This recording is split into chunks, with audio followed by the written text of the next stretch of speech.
മലയാള cinema ലോകം മാത്രമല്ല മലയാളികൾ ഒന്നാകെ ഞെട്ടലോടുകൂടിയാണ് മമ്മൂട്ടിക്ക് ക്യാൻസർ ആണെന്ന ന്യൂസ് കേട്ടത്. കേട്ടവർ ആദ്യം ആകാംക്ഷയോട് കൂടിയും പിന്നീട് സങ്കടത്തോടു കൂടിയുമാണ് ഈ വാർത്തയ്ക്കെതിരെ പ്രതികരിച്ചത്. പലരും ഇതൊരു കള്ളവാർത്തയാണെന്ന് ആദ്യം പ്രതികരിച്ചെങ്കിലും പിന്നീട് താരത്തിന്റെ അടുത്ത വൃത്തങ്ങളിൽ നിന്നും വന്നുകൊണ്ടിരുന്ന ന്യൂസിന്റെ അടിസ്ഥാനത്തിൽ സത്യം തന്നെയാണെന്ന് എല്ലാവരും മനസ്സിലാക്കുകയായിരുന്നു. കഴിഞ്ഞ ആഴ്ചയായിരുന്നു പ്രിയപ്പെട്ട ഇച്ചാക്കയ്ക്ക് ദീർഘായുസ് നേർന്നുകൊണ്ട് മോഹൻലാൽ ശബരിമലയിൽ വഴിപാട് നേർന്നത്. അതോടുകൂടി സംഗതി സത്യമാണെന്ന് എല്ലാവരും അംഗീകരിച്ചു. മമ്മൂട്ടിയുടെ ആരോഗ്യാവസ്ഥ സംബന്ധിച്ച് വലിയ രീതിയിലുള്ള അഭ്യൂഹങ്ങളാണ് കഴിഞ്ഞ ആഴ്ച സോഷ്യൽ മീഡിയയിലൂടെ ഉയർന്നു വന്നത്.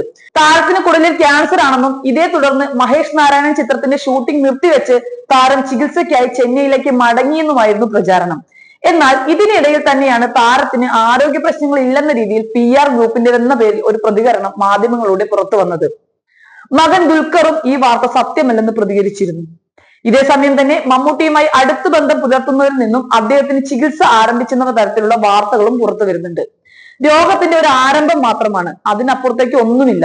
2 ആഴ്ചത്തെ റേഡിയേഷൻ കൊണ്ട് അദ്ദേഹം സുഖം പ്രാപിച്ചു വരും എന്നാണ് സംവിധായകൻ ജോസ് തോമസ് കഴിഞ്ഞ ദിവസം യൂട്യൂബ് ചാനലിലൂടെ വ്യക്തമാക്കിയത്.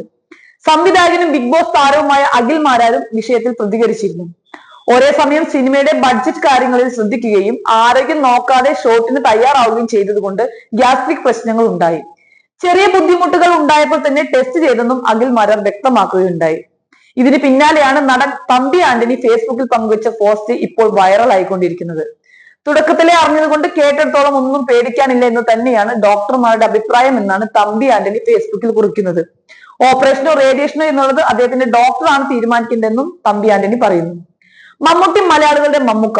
കുടലിലെ ക്യാൻസർ കൊളനോസ്കോപ്പി വഴിയിലൂടെയാണ് സാധാരണ കണ്ടുപിടിക്കാറുള്ളത്. 50 വയസ്സ് കഴിഞ്ഞാൽ 10 വർഷത്തിലൊരിക്കൽ ഇത് എല്ലാവരും ചെയ്യേണ്ടതാണ്.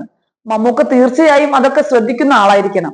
ഭക്ഷണ കാര്യത്തിലും അദ്ദേഹം അതീവ ശ്രദ്ധാലുവാണ്. പളുങ്കിൽ അഭിനയിക്കുമ്പോൾ ഞങ്ങൾ അമ്പിളി ചേട്ടനുമൊത്ത് ഒന്നിച്ചിരുന്ന് ഭക്ഷണം കഴിക്കുമ്പോൾ തന്നെ അദ്ദേഹത്തിന്റെ ലഘു ഭക്ഷണ രീതി താൻ ശ്രദ്ധിച്ചിരുന്നുവെന്നും തമ്പി ആന്റണി പറയുന്നുണ്ട്. തുടക്കത്തിലെ അറിഞ്ഞതുകൊണ്ട് കേട്ടെടുത്തോളം ഒന്നും പേടിക്കാനില്ല എന്ന് തന്നെയാണ് ഡോക്ടർമാരുടെ അഭിപ്രായം എന്നും കേട്ടു. ഓപ്പറേഷനോ റേഡിയേഷനോ എന്നുള്ളത് അദ്ദേഹത്തിന്റെ ഡോക്ടറാണ് തീരുമാനിക്കേണ്ടത്. അതൊക്കെ കഴിഞ്ഞൊരു തനിക്ക് അറിയാമെന്നും അവരൊക്കെ 20 വർഷം കഴിഞ്ഞിട്ടും പൂർണ്ണ ആരോഗ്യവാന്മാരായി സാധാരണ ജീവിതം നയിക്കുന്നുണ്ടെന്നും മലയാളികളുടെ മമ്മൂക്ക പൂർണ്ണ ആരോഗ്യവാനായി തന്നെ വീണ്ടും സിനിമകളിൽ സജീവമാകുമെന്നതിൽ ഒരു സംശയമില്ലെന്നും അദ്ദേഹം പറയുകയുണ്ടായി.